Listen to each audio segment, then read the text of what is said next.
Fala pessoal, Rian aqui, vamos continuar com a nossa série de introdução à engenharia de dados e nesse vídeo a gente vai falar das fontes de dados, né? Então a gente viu lá que o pipeline, o processo de transportar dados da origem até o destino. Nessa origem você pode ter diversas fontes de dados, né? Lembrando que os dados são a representação de um fenômeno, de um fato. E esse fato, esse fenômeno, ele pode estar sendo registrado de diversas formas, né? Então por isso que as fontes de dados elas podem ser as mais diversas, né? Além do mais, muitas das vezes as fontes de dados elas provavelmente já vão estar estabelecidas quando o processo da engenharia de dados vai precisar ser feito. Isso é muito comum, né? Que as fontes de dados, as tabelas, os arquivos, os sistemas, eles já estejam estabelecidos. O negócio ele já está acontecendo. Então você precisa mapear essas fontes de dados e fazer quase sempre uma adaptação dessas fontes de dados para que elas consigam se adaptar, né, a um pipeline de dados correto. Então vamos ver aqui o que seriam as possíveis fontes de dados, né, algumas das fontes de dados mais comuns, né, que existem aí nos meios corporativos. Então, os sistemas integrados de operação da companhia. Bom, aqui, se você não é inscrito no canal, eu peço que você se inscreva no canal e procure a playlist no nosso canal de introdução à engenharia de software. Lá a gente vai ver que os sistemas, né, os softwares, eles são recursos cada vez mais comuns na nossa vida e principalmente nos ambientes corporativos. Então a presença de sistemas na companhia é com certeza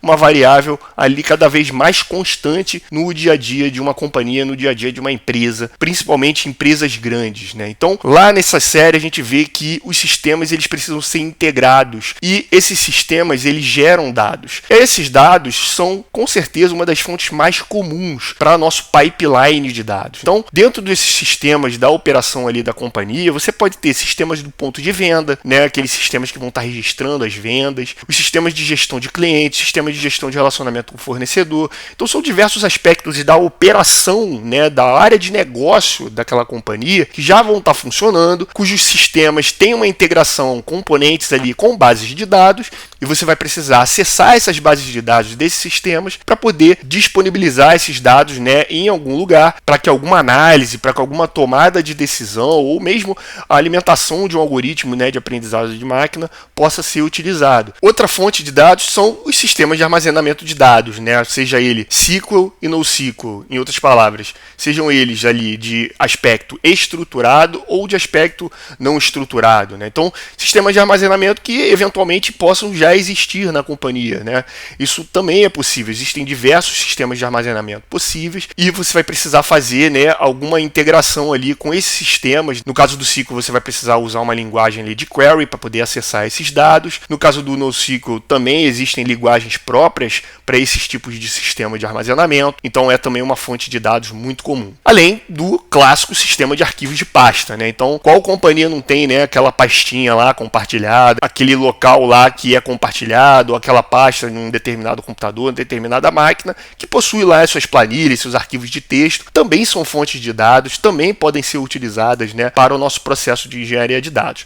Além disso, pode-se utilizar, claro, logs de sistemas e aplicativos que estejam rodando, que sejam, né, da operação da companhia. Outra possível fonte de dados, né, cada vez mais comum, cada vez mais utilizado, são as APIs. A API, né, como a gente também vê lá na série de introdução à engenharia de software, é uma forma de você se comunicar com uma aplicação web. É cada vez mais comum que as corporações disponibilizem serviços por meio da internet e a forma da gente se comunicar, né, ou seja, obter dados, obter uma fonte de dados desses sistemas da web é por meio de uma API que vai fornecer ali caminhos, né, links que você consegue obter dados. A outra forma é o web scraping, né? O web scraping é uma técnica de você obter dados por meio de algoritmos. Você tem frameworks que conseguem desempenhar essa tarefa, né, que é você aplicar essa ferramenta, né, e ele vai ali dentro da estrutura de uma página web obter os dados que você quiser, uma tabela, uma figura, uma lista. Então o web scraping também é uma possível fonte de dados na medida que você consegue obter informações, obter dados por meio da utilização dessa ferramenta, né, que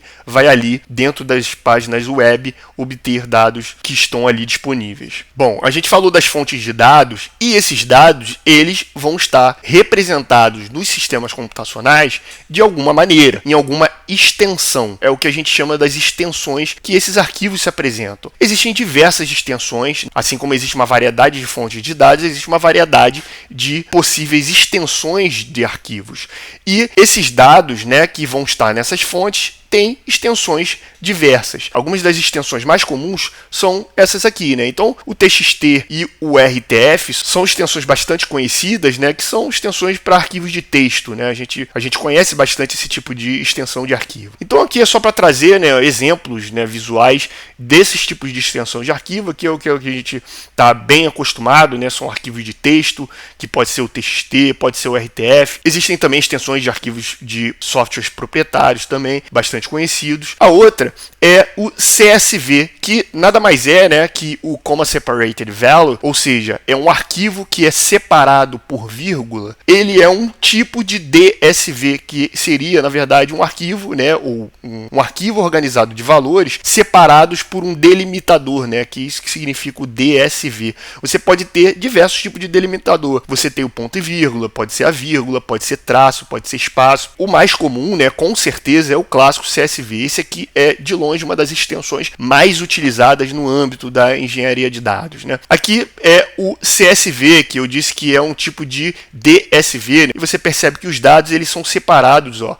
por vírgula, por isso que é o Comma Separated Value. Esse aqui com certeza é uma das extensões mais utilizadas dentro da área da engenharia de dados. A outra extensão que também é bastante comum, né, no nosso dia a dia é o XML e XLSX, né, de Excel ou planilha de um editor de planilhas, também é uma extensão possível e bastante comum. E são as famosas planilhas, né, que podem ser utilizadas aí no seu editor de planilha preferido, dividido lá em linhas e colunas, também bastante comum e que também pode ser trabalhado dentro da área da engenharia de dados. Outra extensão que tem se popularizado, principalmente com a utilização de APIs, são o JSON e o XML. Os dois são formas semi-estruturadas de arquivos, né? Eles possuem ali internamente uma hierarquia e eles acabam otimizando, né, a organização dos dados dentro dos arquivos e tem ganhado uma popularidade, né, até maior do que o próprio CSV. É uma extensão bastante conhecida dentro do âmbito de processamento de dados, né, na ciência de dados, na análise de dados. É uma extensão bastante popular também. Aqui é demonstrando os arquivos XML e o JSON, como eu disse,